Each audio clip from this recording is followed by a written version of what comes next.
بسم اللہ الرحمن الرحیم۔ السلام علیکم۔ غامدی صاحب کے ساتھ ہفتہ وار سوال و جواب کی براہ راست نشست کو لے کے ایک دفعہ پھر ڈیلس امریکہ غامدی سینٹر سے حاضر خدمت آغاز کرتے ہیں۔ ہم سب شکریہ آپ کے وقت کا۔ تنقید کیسے کرنی چاہیے ہے؟ تنقید جب کی جائے گی تو تینوں پہلوؤں سے ہوگی، یا کسی کے قول پہ ہوگی، یا فعل پہ ہوگی، یا نیت اور محرکات پہ ہوگی۔ تنقید سیریز کی سلسلہ گفتگو کی آج 5ویں نشست آغاز کرتے ہیں۔ ہم سب بہت شکریہ آپ کے وقت کا۔ بیان فرمائیے گا، بڑی تفصیل سے زیر بحث آیا، کوئی علم ہے، کوئی نظریہ ہے، کسی نے کوئی چیز پیش کی ہے تو اس پر تنقید کے معیارات اور آداب کیا ہیں۔ اسی طرح سے کوئی فعل آپ کے سامنے آ گیا ہے تو اس پر بات کیسے کی جائے گی۔ تیسرا نقطہ ہم سب سے اہم نقطہ، اور میں سمجھتا ہوں کہ سب سے زیادہ یہی نقطہ ہے جو ہمارے ہاں تنقید کرتے ہوئے پامال ہوتا ہے اور ہماری قومی نفسیات کا حصہ بن چکا ہے کہ جس وقت ہم کرٹیسزم کرتے ہیں تو قول و فعل سے پہلے یہ تیسری چیز زیر بحث آتی ہے، اور وہ یہ ہے کہ آدمی کی نیت کیا ہے، محرکات کیا ہیں، آدمی کے پس پردہ عزائم کیا ہیں، اس کی تفتیش کی جاتی ہے، اس کا اخفاء کیا جاتا ہے، اس پر تبصرہ کیا جاتا ہے۔ فرمائیے گا ہم صاحب، کیا اخلاقی، علمی، عقلی معیارات ہیں، آداب ہیں اگر آپ کسی شخص کی نیت اور محرکات کو زیر بحث لانا چاہتے ہیں؟ ہم نے یہ دیکھا کہ علم کے معاملے میں بھی بعض بنیادی چیزیں ملحوظ نہیں رکھی جاتی، تاہم علم پر تنقید ہوگی۔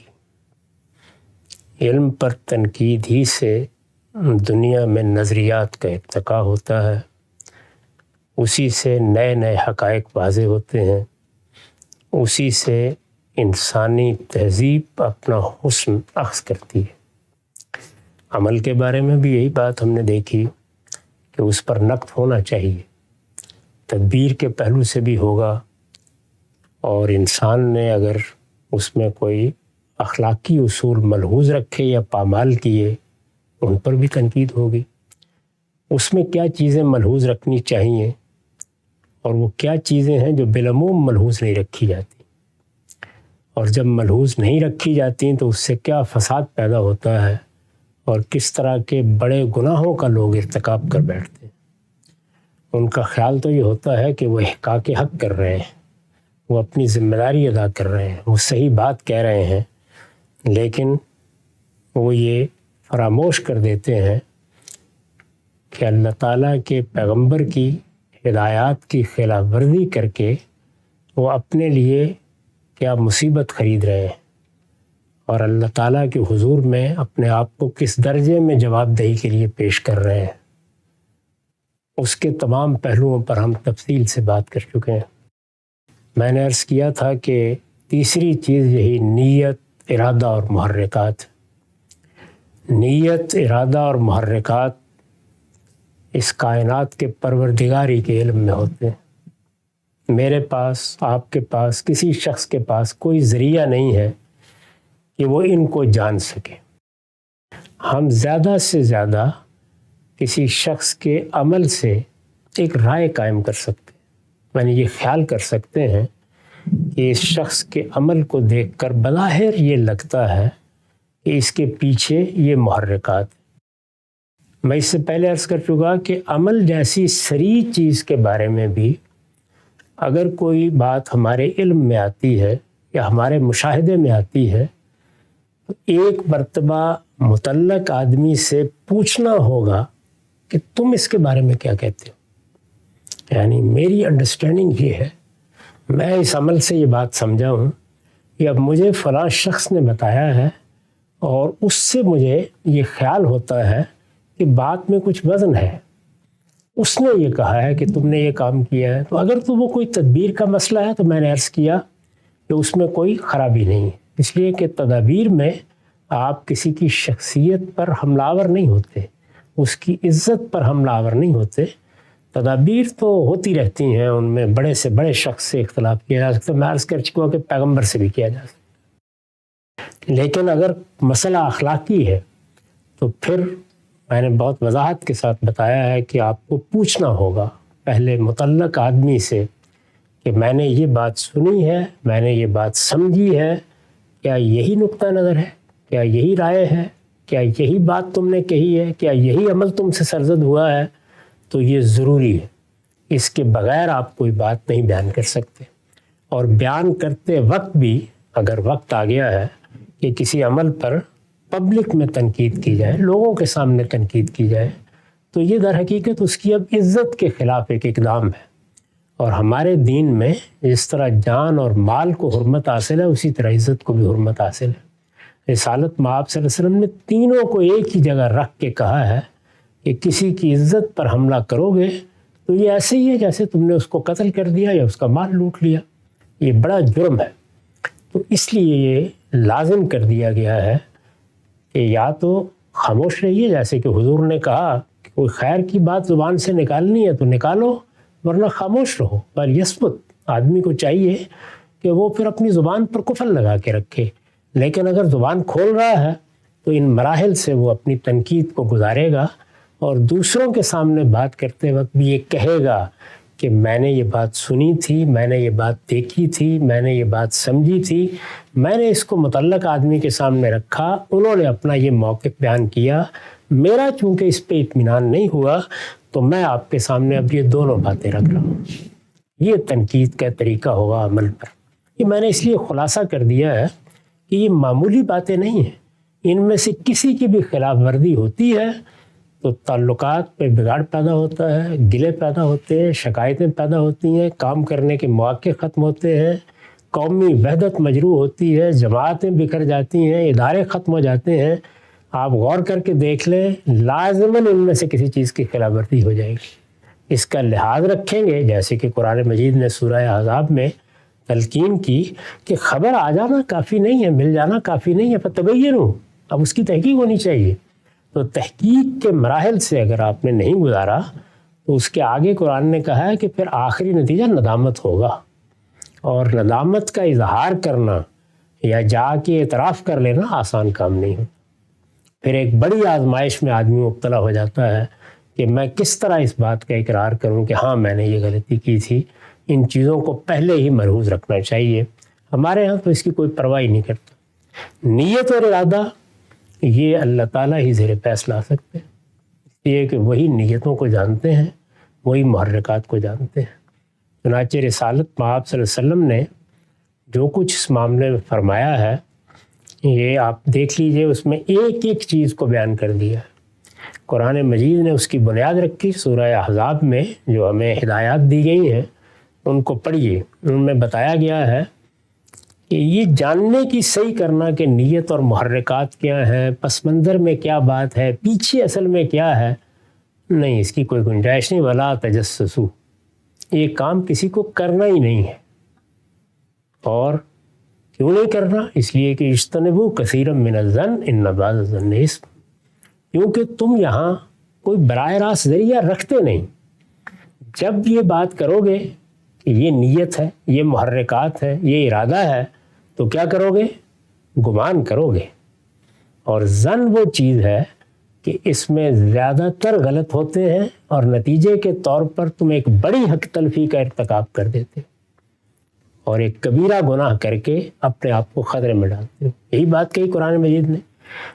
رسول اللہ صلی اللہ علیہ وسلم نے اسی کے ذیل میں ہدایت فرمائی اور یہ کہا کہ اس طرح کے ظنون و اوہام قائم کرنا اکذب الحدیث ہے. یہ سب سے بڑا جھوٹ ہے جو ہم بول دیتے ہیں. یہ معمولی بات نہیں ہے. تو اس وجہ سے اس سے ہر حال میں اجتناب کرنا چاہیے. چنانچہ علم پر تنقید ہوگی، اس کے حدود بیان کر دیے. عمل پر تنقید ہوگی، اس کے حدود میں نے واضح کیے ہیں. نیت اور ارادے اور محرکات قیامت پہ زیر بحث آئیں گے. یہ دنیا میں زیر بحث لانے کی چیز ہی نہیں. کوئی رائے بنی بھی ہے، کوئی خیال پیدا بھی ہوا ہے تو کوشش کرنی چاہیے کہ اس کو انسان جھٹک دے. اس لیے کہ اگر وہ دل میں بھی رکھا جائے تو وہ چیز پیدا ہو جاتی ہے جس کو قرآن مجید نے غل سے تعبیر کیا ہے. ایک خاص طرح کا کینہ، ایک طرح کی کدورت دل میں پیدا ہوتی ہے. ایمان والوں کے بارے میں یہ ہدایت کی گئی ہے کہ ان کے دلوں میں ایک دوسرے کے لیے کدورت نہیں ہونی چاہیے. اسی اصول پر متفرع کر کے فرمایا ہے کہ تم کسی کے ساتھ اپنے تعلقات 3 دن سے زیادہ منقطع نہیں رکھ سکتے. پھر آگے بڑھ کر معاملات درست کر لینے چاہیے. تو اہل ایمان کے دلوں میں کوئی کدورت نہ ہو، ایک دوسرے کے خلاف کینہ نہ ہو، کوئی برے جذبات پیدا ہو جائیں تو انسان ان کو جھٹک دے. یہ سب ایمان و اخلاق کے لازمی تقاضے ہیں. ان کو ہر صورت میں ملحوظ رکھنا چاہیے. یہی وہ چیز ہے جس سے ابتدا ہوتی ہے، پھر بات بڑھتی چلی جاتی ہے. اور بعض لوگ اس کو اپنا بڑا ہنر سمجھتے ہیں کہ ہم نے تو اصل میں فلاں اور فلاں قرائن سے نیت کا اور محرکات کا صحیح اندازہ لگایا، ہمیں تو کوئی شبہ ہی نہیں ہے اس معاملے میں، یہ اپنے آپ کو خدا کے منصب پر فائز کرنا ہے۔ نہیں، تجربات سے یہ معلوم ہوتا ہے کہ انسان کے جذبات، تعصبات خاص طور پر نیت اور محرکات طے کرنے میں بہت اثر انداز ہو جاتے ہیں۔ اس لیے اللہ سے استغفار بھی کرتے رہنا چاہیے، دل میں پیدا ہونے والے بھی برے خیالات سے نجات پانے کی صحیح کرنی چاہیے، اور نیت اور محرکات کو نہ علم میں زیر بحث لانا چاہیے یا عمل میں زیر بحث لانا چاہیے، اس کی ضرورت بھی نہیں ہے۔ یعنی یہ ذمہ داری اپنے اوپر کیوں لی جائے، ہم یہ بار کیوں لیں؟ برے ہیں ایک شخص کے محرکات، بری نیت ہے، ہوا کرے، وہ جانے اس کا پروردگار اس نیت کا ظہور یا علم میں ہوگا یا عمل میں ہوگا۔ علم اور عمل میں جو کچھ ظاہر ہو رہی ہے اس پر جب ہم تنقید کر سکتے ہیں تو نیت اور محرکات تک جانے کی ضرورت ہی کیا ہے؟ یعنی ہم خدائی کے منصب پر فائز نہیں ہیں، لوگوں کے دل و کے حال ہم نہیں جانتے، وہ پروردگار تو علیم بذات الصدور ہے، سینوں میں جو دل دھڑکتے ہیں ان کی دھڑکنوں کو بھی سنتا ہے، ان میں اٹھنے والے وسوسوں سے بھی واقف ہے، لیکن ہم نہیں جانتے تو اصل میں ہم علم اور عمل میں قرائن سے اندازہ لگا رہے ہوتے ہیں۔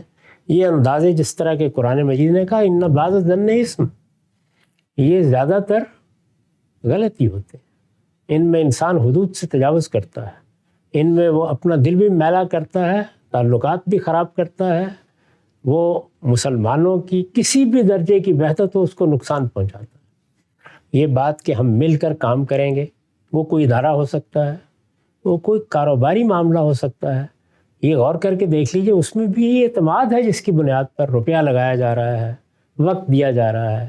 اسی طرح جماعتیں بنتی ہیں، تنظیمیں بنتی ہیں، سیاسی جماعتیں بنتی ہیں، اس سے آگے بڑھ کر قومی وحدت کے مسائل پیدا ہوتے ہیں، ملی وحدت کے مسائل پیدا ہوتے ہیں۔ تو ہر جگہ اگر ہم اپنی تنقید کو علم اور عمل تک محدود رکھیں اور پھر ان اخلاقی حدود کا لحاظ کریں جو اس معاملے میں نے عرض کر دیے ہیں، تو آپ دیکھیں گے کہ نہ یہ فرقہ بندیاں پیدا ہوں گی، نہ ادارے اس طریقے سے لوگوں کی انا کی نظر ہوں گے، نہ کام کرنے کے مواقع ختم ہوں گے، اور نہ ملی وحدت کے لیے جو خواب ہم دیکھتے رہتے ہیں وہ اسی طریقے سے خواب پریشان بنے رہیں گے، ان کی بھی کوئی تعبیر نظر آ جائے گی۔ تو بنیادی مسئلہ کیا ہے؟ ہماری اپنی اخلاقی تربیت، کہ ہم ان حدود کا کتنا خیال رکھتے ہیں۔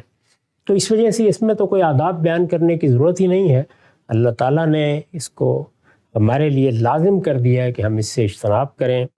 اس میں اسم کا یعنی دوسروں کی حق تلفی کا شدید اندیشہ ہے کہ ہم دوسرے کی عزت پر حملہ کر دیں گے، شدید اندیشہ ہے کہ اس کے لیے کوئی عذر قیامت میں پیش کرنے کے لیے نہیں ہوگا، شدید اندیشہ ہے کہ بڑی غلطی کا ارتکاب کریں گے اور خدا کی بارگاہ میں رسوا ہو کر رہ جائیں گے، اور دنیا میں بھی جب حقائق سامنے آئیں گے تو جیسے کہ قرآن مجید نے کہا آخری نتیجہ ندامت ہوگی۔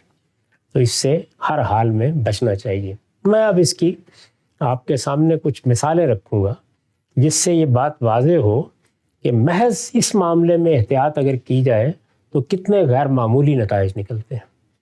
ہمارے ہاں ایک بڑی بحث جس نے مسلمانوں کو 2 حصوں میں تقسیم کیا، اور وہ اب تک ان 2 حصوں میں ایک بڑی تقسیم کے ساتھ موجود ہے، یعنی اہل سنت اور اہل تشیع۔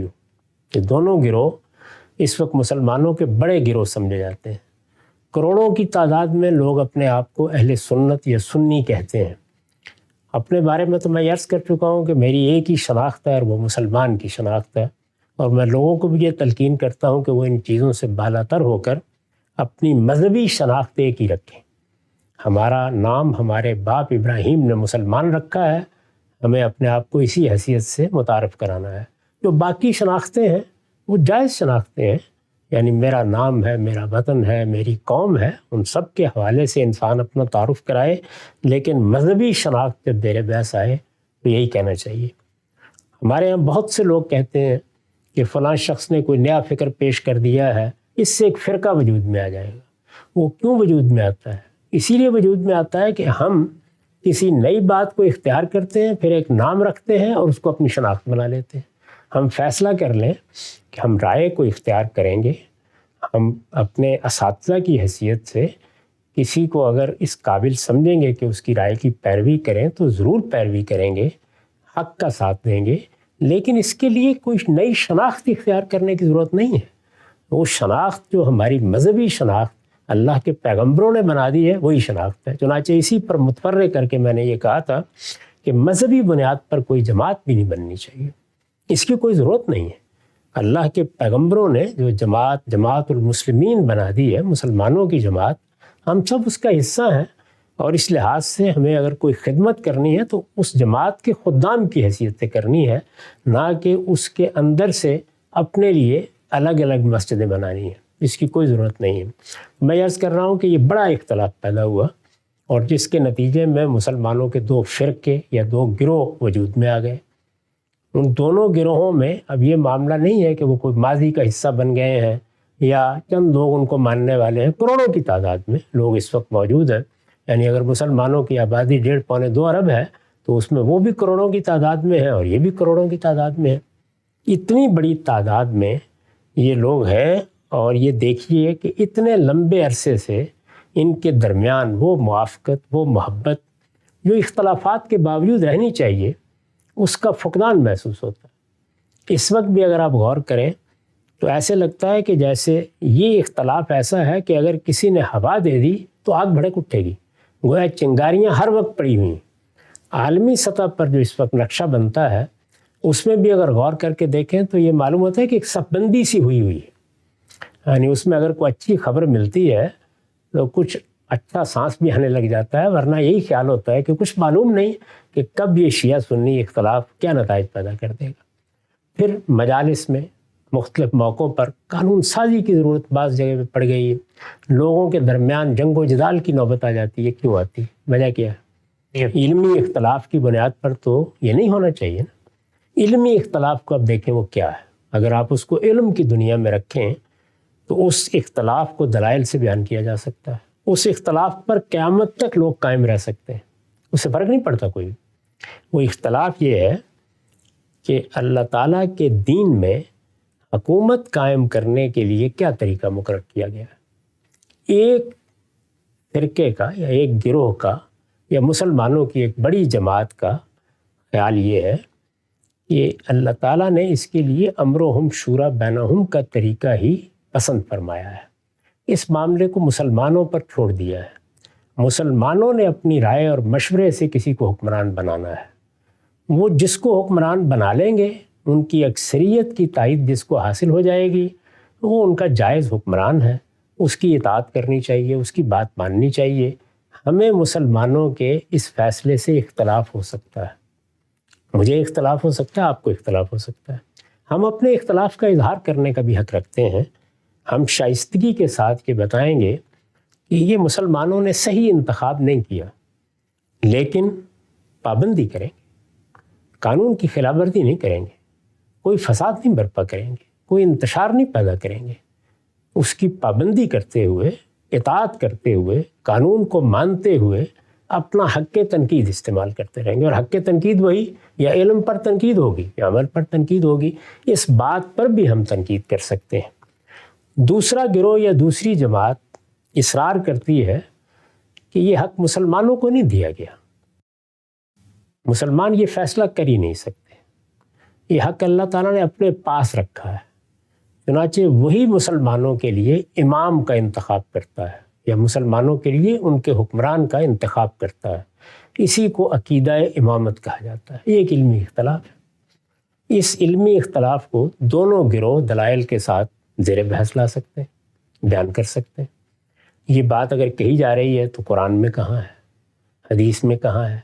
کوئی تعویل ہوگی، کسی نقطہ نظر کے لیے کوئی استدلال اپنے طریقے پہ کیا جائے گا۔ یہ بحث قیامت تک جاری رہے، اس سے کوئی فرق نہیں پڑتا۔ اس سے آگے بڑھ کے یہ ہے کہ جس وقت رسالت مآب صلی اللہ علیہ وسلم دنیا سے رخصت ہوئے تو اب مسلمانوں کو اپنے حکمران کا انتخاب کرنا تھا۔ ایک بڑی جمعیت وجود میں آ چکی تھی، حکومت قائم تھی، رسالت مآب صلی اللہ علیہ وسلم ایک پیغمبر کی حیثیت سے رخصت ہوئے تھے، لیکن صرف پیغمبر نہیں بلکہ مسلمانوں کے حکمران کی حیثیت سے رخصت ہوئے تھے۔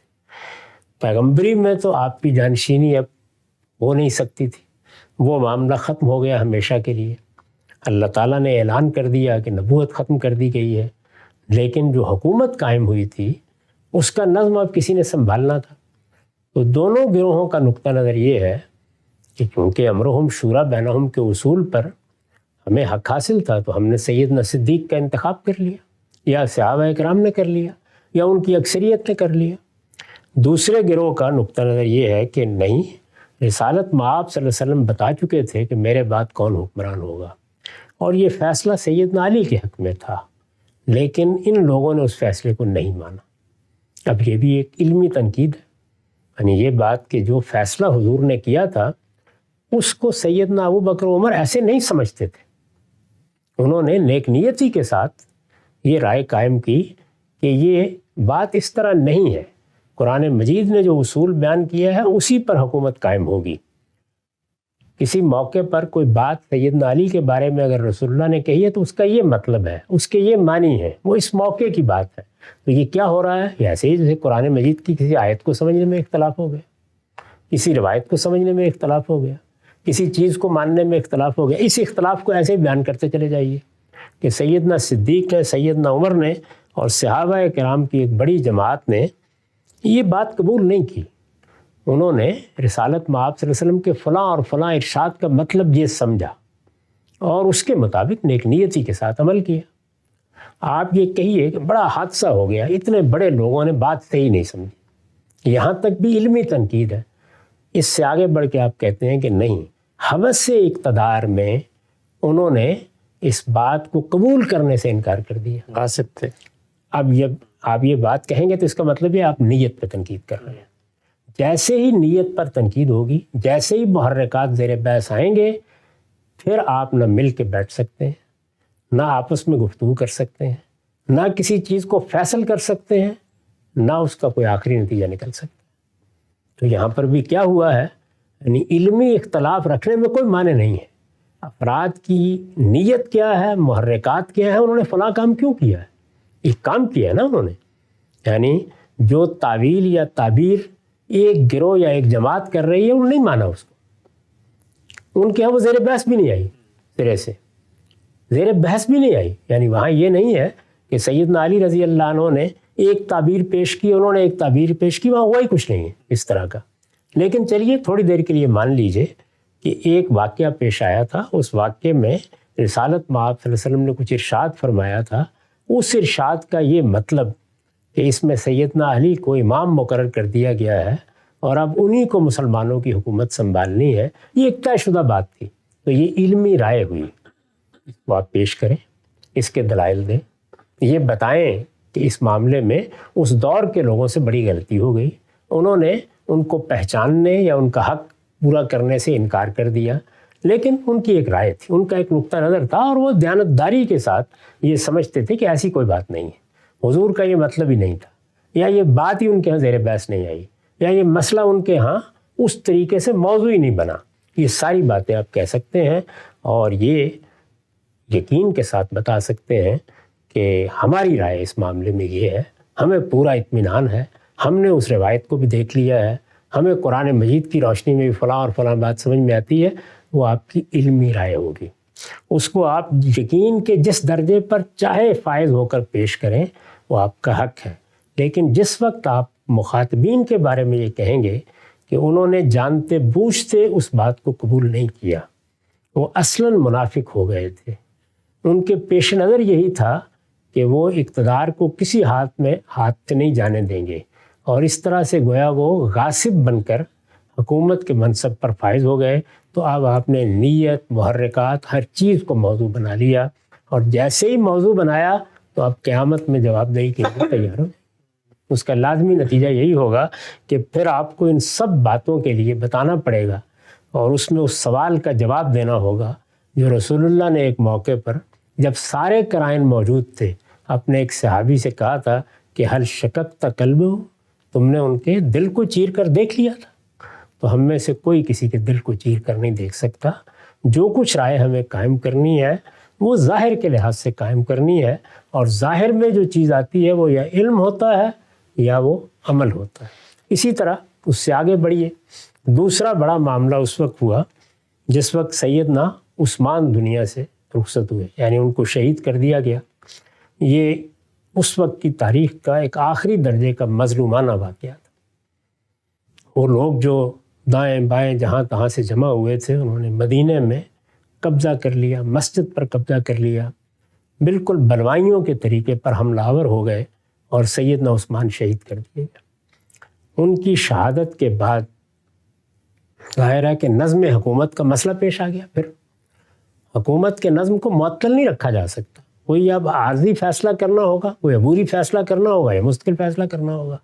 یہ تو ایک دن بھی 24 گھنٹے بھی نہیں گزارے جا سکتے، فوری طور پر فیصلہ کرنا ہوتا ہے، کیونکہ اگر کسی موقع پر آپ لوگوں کو چھوڑ دیں تو اس سے شدید اندیشہ ہوتا ہے کہ جس مقصد کے لیے نظم حکومت کا تصور پیش کیا گیا ہے وہ مقصد ہی باطل ہو جائے اور ایک بڑا فساد نمودار ہو جائے، لوگوں کی جان مال آبرو خطرے میں آ جائے۔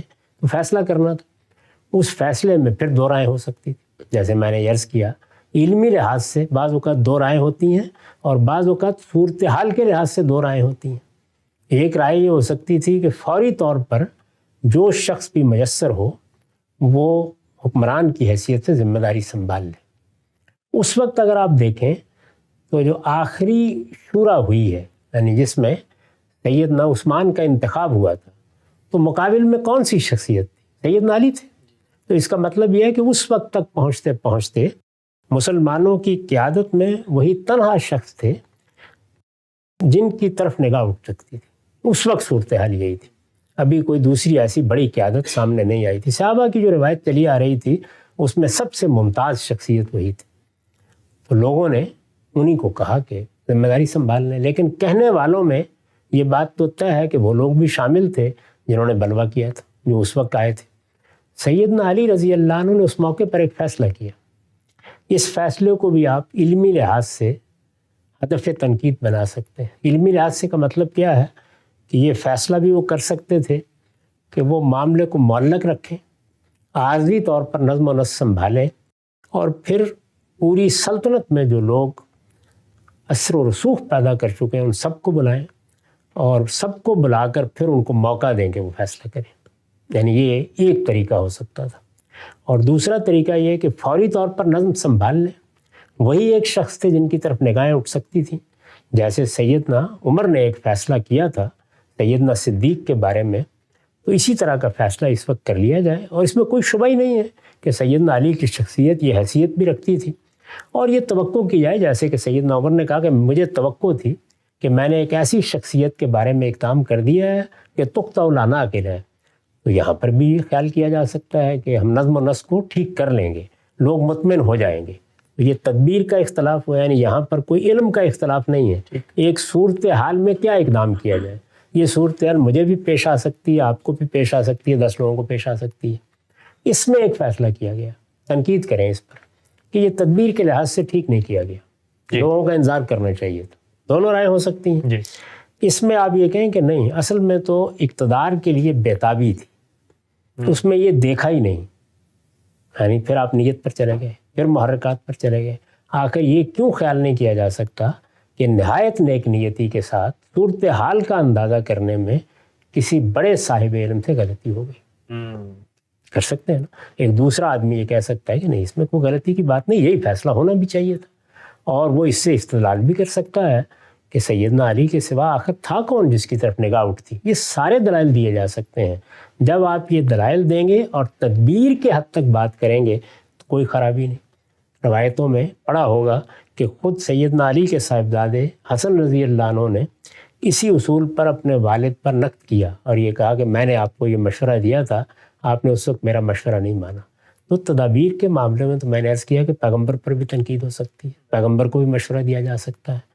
یہ صورتحال اگر آپ پیدا کریں گے تو نتیجہ کیا نکلے گا؟ آپ نیت اور محرکات کو زیر بحث لائیں گے، اس میں دو فریق بن جائیں گے اور پھر دونوں فریق دست و گریباں رہیں گے۔ وہ ممکن ہی نہیں کہ ان کے درمیان کوئی معاملہ کرایا جا سکے، کیونکہ آپ نیت پہ اتر گئے۔ تو یہاں پہ بالکل وہی صورتحال ہے۔ اسی کو آپ مقابل میں دیکھیے، معاویہ رضی اللہ عنہ کو یہ اطلاع ملی کہ یہ صورتحال پیدا ہو گئی ہے، مسلمانوں کے خلیفہ کو شہید کر دیا گیا۔ یہی اطلاع سیدہ عائشہ کو ملی، لوگوں میں رد عمل ہوا۔ بس اس اطلاع کے ساتھ یہ بھی بتایا گیا کہ وہی لوگ جو شہید کرنے میں پیش ہیں انہوں نے آگے بڑھ کر سیدنا علی کو خلیفہ بنا لیا ہے۔